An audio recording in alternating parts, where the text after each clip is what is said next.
président de l'association des artistes de la Glacière. C'est une association qui a été créée en 2008. Elle a été créée parce qu'on terminait les ateliers des Beaux-Arts de la ville de Paris. Maintenant qu'on a terminé, que faire? On ne peut pas exposer, on ne sait pas quoi faire, on a notre art, on a envie de continuer, on n'a pas envie de s'arrêter là après l'école. Eh bien, on s'est dit, voilà, on va faire une association pour pouvoir exposer ensemble.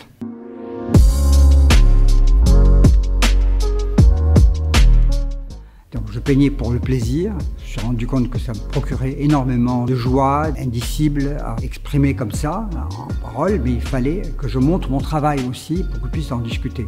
Et ça m'a manqué, et j'ai donc essayé, avec des amis, à créer cette association. Beaucoup de gens ont été sceptiques, beaucoup ont vu que c'était irréalisable, et puis finalement, on a fait un petit catalogue, et on est venu voir la mairie du 13e. Voilà ce qu'on sait faire, est-ce que ça vous intéresse? Ils ont été très accueillants, très chaleureux, et ils ont dit, ben, très bien, vous pouvez venir exposer ici. En 2008, la première exposition qu'on a faite a très bien marché. On a eu beaucoup de félicitations, beaucoup de gens qui sont venus voir, etc. Donc c'était un succès.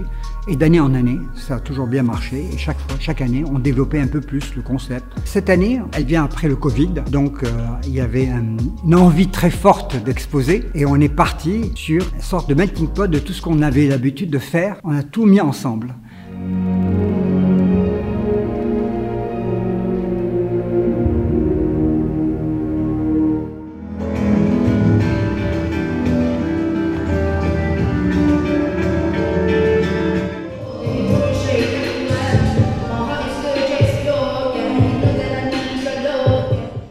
Et là, la danse, pour nous, c'était un moyen de rattacher les arts plastiques aux arts animés. On voyait qu'il y avait un lien entre les deux, mais on voulait qu'ils viennent tous dans le même lieu et qu'on puisse faire quelque chose ensemble.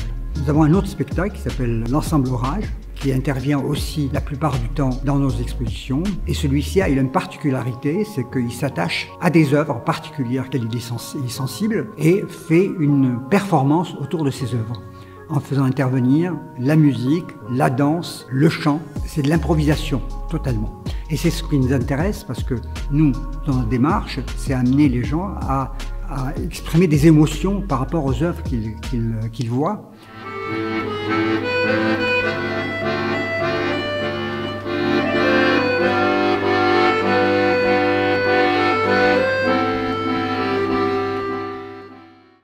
Et là, nous faisons une exposition des regardeurs. L'expo qu'on appelle l'expo dans l'expo. Il y a des tableaux qui sont faits par les regardeurs qui ont vu des œuvres et qui ont été marqués par cette œuvre. Ça peut être une peinture, ça peut être un dessin, ça peut être un poème, ça peut être n'importe quoi, une sorte d'expression artistique de leur part, et qui est exposée à côté de l'œuvre elle-même. Et on a rajouté encore plus que les habitudes, on a fait de la vidéo. En tout cas, je vous souhaite un bon vernissage à toutes et à tous, une bonne exposition, de belles découvertes. Et puis, ça sera encore une fois toujours un plaisir de vous recevoir ici.